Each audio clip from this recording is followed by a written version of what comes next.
The gunshot cracked the morning air like a splintering bone. Dust leaped from the street. Pigeons scattered from the courthouse roof. And for a breathless moment, the whole town of Red Willow stood frozen between life and death. That was when a child's voice rose small, shaking, but clear enough to stop a man's heart. "Don't shoot, Daddy, please." Sheriff Elias Crow didn't lower his gun. Not yet. His hands trembled, but not from fear. From memory, the man standing across from him, in the dirt-shaven, hollow-eyed and bleeding from a cut above his brow, was Jonah Reed. An outlaw with a bounty tied to his name and blood on his boots. A man Elias had chased across 3 territories. A man he had sworn to bring in, dead or alive. But between them stood a barefoot boy, no older than 8, his thin arms wrapped around Jonah's leg like roots clinging to a dying tree. The boy looked up at Jonah, then back at the sheriff. His eyes were too old for his face. The crowd lining the boardwalks whispered in horror, "Where'd that kid come from? Jonah Reed ain't got no family. Sheriff, shoot him." But Elias Crow could only stare at the boy 'cause the child's eyes were his wife's eyes. The same soft gray, the same pleading light. And suddenly, Red Willow disappeared. 5 years earlier, Elias Crow had buried his family beneath a cottonwood tree just outside town. His wife Mary, wrapped in white linen. Their infant son, no bigger than a loaf of bread. The fever had come quick that winter, taking them both in 3 days. Since then, Elias had lived like a ghost wearing a badge. He did his duty. He kept the peace. But his heart stayed buried in that frozen ground.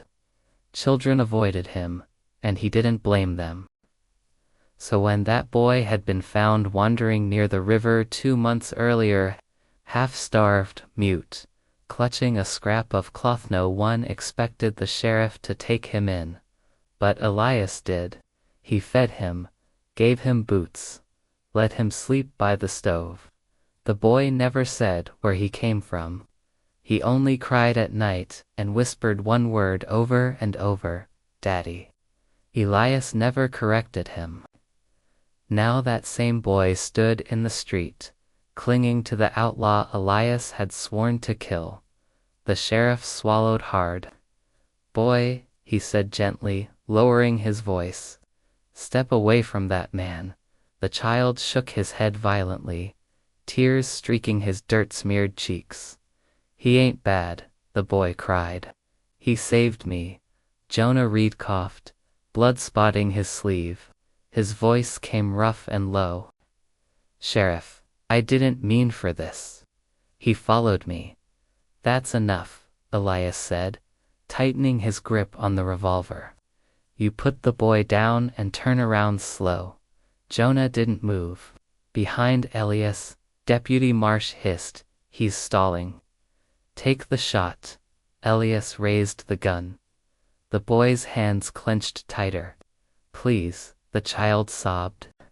"He's my daddy." The words struck Elias like a hammer. "Your daddy," Elias whispered. Jonah finally spoke again. "I didn't know. I swear it. I left him with a woman after the raid. Thought he was dead." The crowd erupted. "Raid? Did he say raid?" Elias felt his chest tighten. "What raid?" Jonah's eyes flicked to the boy, then back to the sheriff. "The Willow Creek homestead, 5 years ago." The world tilted. Willow Creek was where Mary had fallen sick, where Elias had left her for one night to hunt down rustlers, where the fever had already taken hold when he returned. Elias's vision blurred. "You're lying. I wish I was," Jonah said. "Fire got out of control. People ran. I found the boy crying in the ashes. Thought he was alone." The boy looked up at Jonah. "You promised you wouldn't leave me." Jonah's jaw clenched. "I ain't." Elias's hands shook violently now. "Boy," Elias said hoarsely, "what's your name?" The child hesitated, then whispered, "Samuel." Mary had wanted to name their son Samuel. The revolver slipped a fraction lower. Deputy Marsh stepped forward. "Sheriff, don't listen to him." That was when a rifle cracked from the far end of the street. Jonah stiffened. The boy screamed. Blood blossomed across Jonah's chest as the force knocked him backward into the dirt. Elias spun. A bounty hunter stood near the saloon, smoke curling from his barrel. "I just earned myself $500, the man said coldly. The child dropped to his knees, wailing, shaking Jonah's limp body. "Daddy, Daddy, wake up." Elias stared at the blood pooling in the dust. Too late, or so it seemed. As the crowd scattered in panic, Elias dropped to his knees beside the boy and the fallen outlaw. Jonah's eyes fluttered open just barely. He looked at Elias and whispered something that froze the sheriff's soul. "He's yours, not mine." Then Jonah Reed went still. The boy turned to Elias, his face streaked with tears and dust. "Daddy?" he asked softly. Elias Crow felt his world break open. And in that moment, with the sirens of chaos rising around them, the sheriff realized the hardest truth of all: justice had come too late, and redemption would cost him everything. Elias Crow stood frozen in the middle of the dusty street, his heart a cold stone in his chest. In front of him, Jonah Reed lay motionless in the dirt, a dark stain of blood spreading beneath him, soaking into the dry ground. The silence of the town was shattered by the sound of a child's cry. It was Samuel, Jonah's boy, his small voice tearing through the air. "Daddy, please, please, wake up." Near the saloon, a bounty hunter lowered his rifle, the satisfaction of a job well done written all over his face. He was already turning away, muttering to himself, "That's $500 earned." In that instant, something inside Elias snapped. He didn't think, he just acted. He raised his own revolver, the weight of it familiar in his hand, and fired a single shot, not to kill, but to send a message. The bullet whizzed through the air and shattered the bounty hunter's rifle stock, splitting the wood clean in two. The man stared, his face a mask of shock and disbelief. Elias's voice was as cold and hard as the steel of his gun. "Get out of Red Willow," he said, his words low and dangerous. "Now." The bounty hunter didn't need to be told twice. He backed away, melting into the growing street crowd until he vanished completely. The town fell silent once more, all eyes on the sheriff. Elias holstered his gun and dropped to his knees beside Jonah. He pressed 2 fingers to the outlaw's neck. Searching for a pulse he knew he wouldn't find. Nothing. Samuel was still clinging to his father's coat, shaking him, his small hands trying to coax life back into the still body.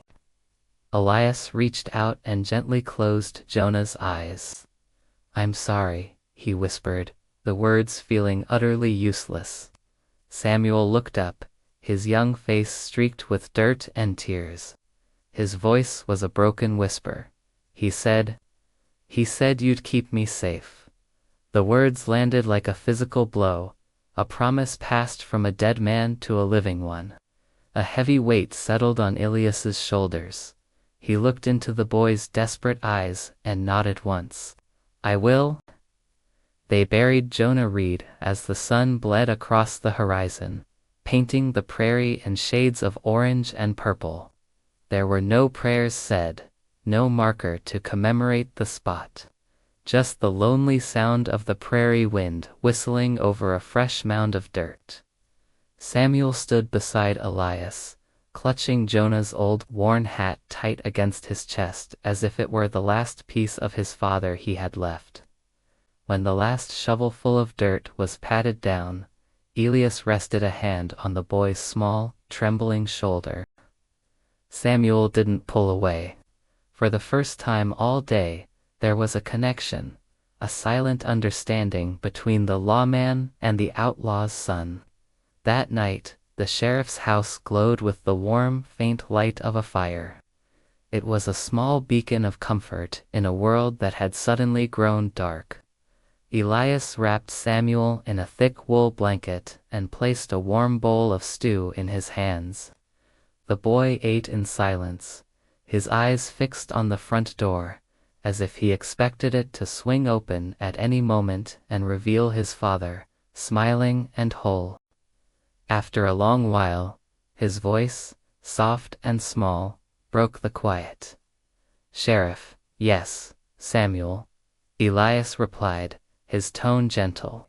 "You gonna give me away?" The question was so direct, so full of fear, it made Elias's chest ache. He knelt down, bringing himself to the boy's level, making sure Samuel could see the truth in his eyes. "No," he said firmly, "I'm not." A small nod was all the boy gave in return, a simple act of trust. He lay down by the warmth of the stove and, exhausted by grief, finally drifted off to sleep. Elias, however, stayed awake all night, watching over the boy, the promise he'd made replaying in his mind. Morning came heavy and gray. As Elias walked through Red Willow, he could feel a change in the air. It was a coldness that had nothing to do with the weather. Doors that were usually open were shut tight as he passed. People who would normally greet him with a nod or a friendly word now averted their eyes, their friendly chatter replaced by hushed whispers that followed him down the boardwalk like a shadow. At the sheriff's office, Deputy Marsh was waiting for him, his arms crossed and his face grim. "You crossed a line yesterday, Elias," Marsh said, his voice low. "Protecting that boy. People are scared." Elias ignored him, unlocking the office door. "Scared of a child?" he asked, the sarcasm sharp. "They're scared of what he represents," Marsh retorted, following him inside. "He's outlaw blood. People don't forget that." Elias went to his desk and began pulling out old town records, his hands moving with purpose. He was looking for something, a detail, anything. He found a file from 5 years back.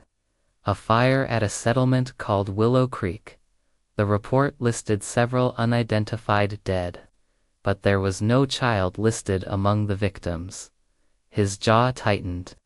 A memory stirred. Jonah had mentioned Willow Creek once, a long time ago. A sharp knock on the office door interrupted his thoughts.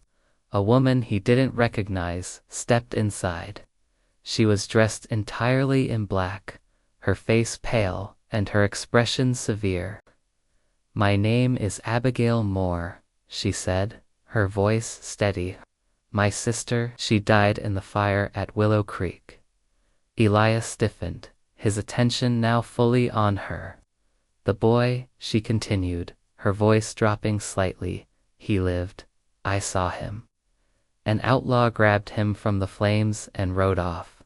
Her eyes, dark and intense, locked onto Elias. "That boy is my blood, my nephew." The revelation hung in the air. "He's just a child," Elias said, his voice strained. He didn't know what this woman wanted, but he felt a new wave of protectiveness for Samuel. "The town council meets tonight," she warned, her tone shifting. "They're talking about removing you from your post. For what you did." She didn't wait for a reply. She turned and walked out, leaving Elias alone with the weight of her words. That evening, the wind howled outside, rattling the windows of the small house as if trying to get in. The storm outside mirrored the one brewing in the town and inside the house. Samuel suddenly jolted awake from a nightmare, a terrified scream tearing from his throat. "They're coming," he cried, his body shaking. "The men with the guns. They're coming for me." Elias rushed to his side, pulling the boy into a tight embrace. "You're safe," he soothed. "Not tonight. No one is coming." But he was wrong. Outside, the low murmur of voices began to rise. It started as a few angry shouts, then grew into a chorus of demands. Torches appeared in the darkness, their flickering flames casting long, dancing shadows against the house. Elias's blood ran cold. He gently set Samuel back down and walked to the front door, his hand instinctively going to the gun on his hip. He stepped onto the porch. A mob had gathered in his yard. At the front, holding a torch high, was Deputy Marsh, Elias. "Turn the boy over," Marsh demanded, his voice carrying over the angry grumbles of the crowd. "The council has decided. He's outlaw blood. He doesn't belong here." Elias moved forward, positioning himself squarely in the doorway, a human shield. "No," he said, his voice calm but unyielding. Marsh's hand dropped to his own gun. "Don't make this harder than it has to be," he warned. "Step aside, or you're finished in this town." From inside the house, a small, frightened voice called out, cutting through the tense standoff like a knife. "Daddy." The word, directed at Elias, silenced the crowd for a heartbeat. It was a title he hadn't earned, but one that had been given to him. In that moment, everything became clear. This was no longer about a promise to a dead man. This was about a child who had no one else. Elias slowly drew his revolver. He didn't aim it at anyone. He just held it, a symbol of his resolve. "Anyone who wants that child," he said, his voice ringing out with absolute authority, "will have to go through me." The torches edged closer. The crowd surged forward. In the front row, a man cocked his gun. The sharp, metallic click echoed in the night. A single shot cracked the air. Thanks for watching. If you enjoyed this story, be sure to like this video and subscribe to the channel for more. We'll see you next time. The gunshot echoed one sharp final. For a breathless moment, no one knew who had fired. Smoke hung in the cold night air, twisting in the flickering torchlight. Horses stamped nervously, their breath pluming white. Elias Crow still stood on the porch, revolver raised, his heart pounding so hard it hurt. He searched his own body for the searing sting of pain but found none. Then he heard it. The heavy thud of a body hitting the dirt. Deputy Marsh staggered backward, an expression of pure surprise frozen on his face, before collapsing into the dust. His pistol slipped from his limp hand. A collective gasp rippled through the crowd. From the edge of the street, a figure stepped out of the shadows. Abigail Moore lowered her rifle. "I fired," she said. Her voice shook, but her aim had been true. "Before this town damned itself forever." The torches wavered as men shifted uneasily. Marsh groaned once, a low, guttural sound, then lay still. Elias stared at Abigail, the question hanging unspoken in the air. "Why?" She swallowed hard, her eyes sweeping over the tense faces in the crowd. "Because my sister died in that fire. But not because of that boy's father." All eyes turned to her. The silence was absolute, broken only by the crackle of the torches. "It was the council," she continued, her voice gaining strength.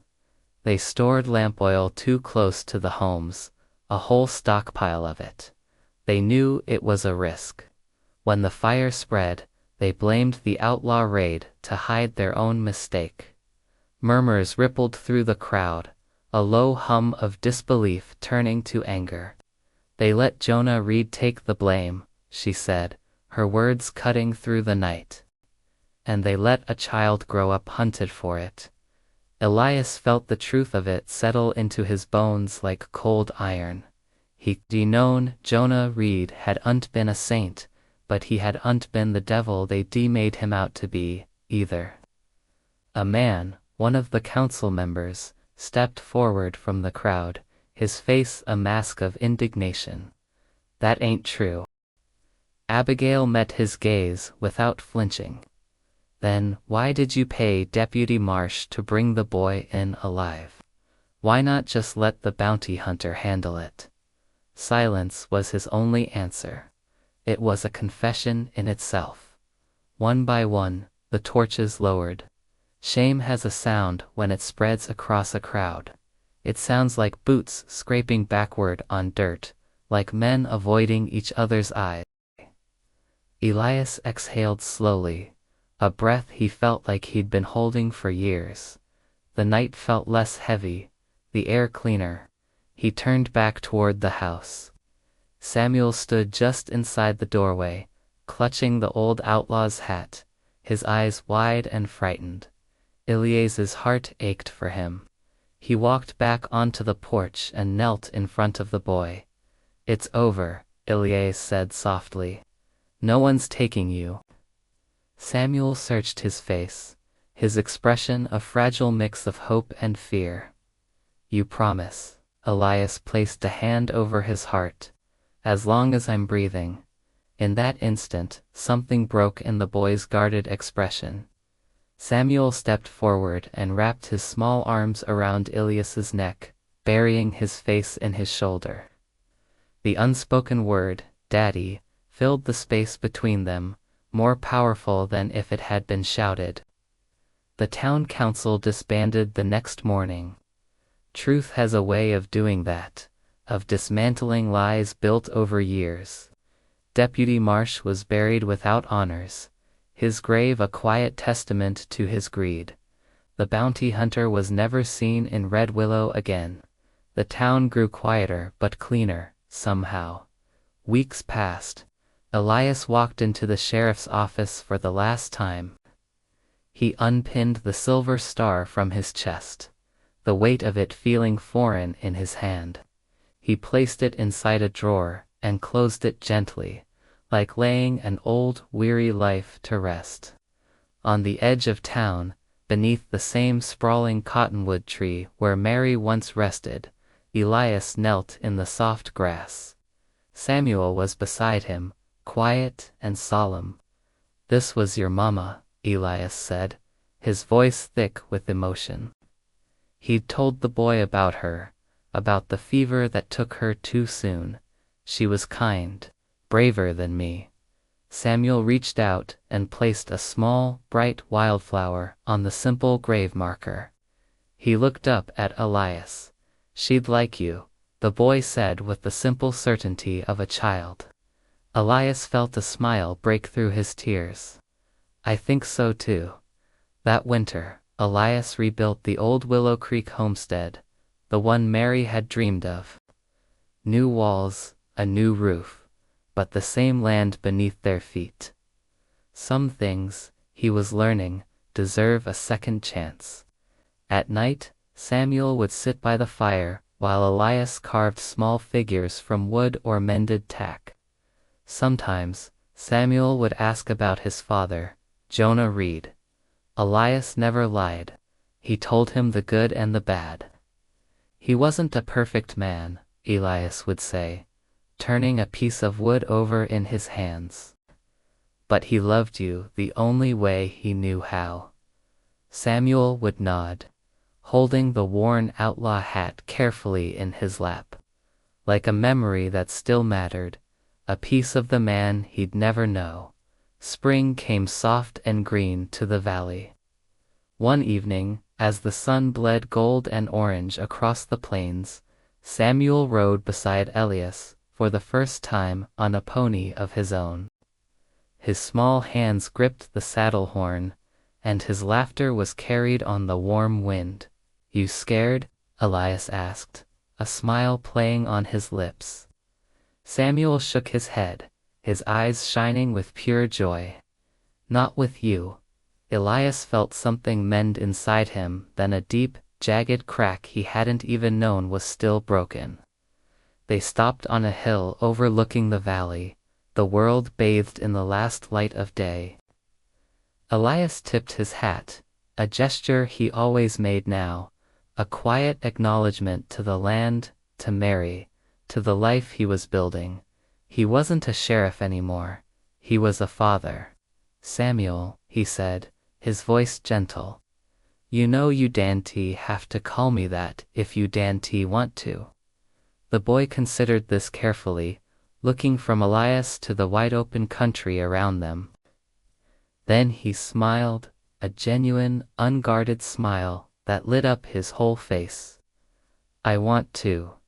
The sun dipped below the horizon, painting the sky in shades of purple and rose, and for the first time since the fire, since the fever, since the grave beneath the cottonwood, Elias Crow felt whole.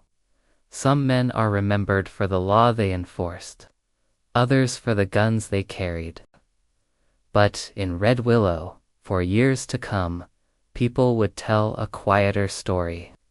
A story about a broken sheriff who chose a frightened child over a badge, and in doing so, finally learned what justice truly meant. Thanks for watching.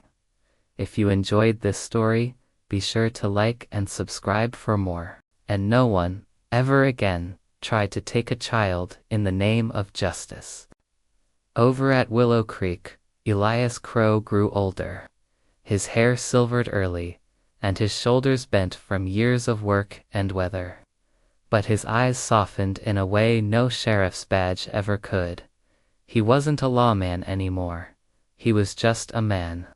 He fixed fences, he broke horses, and he taught Samuel the quiet, hard-earned lessons a man learns only after he's lost almost everything. Shoulders bent from years of work and weather.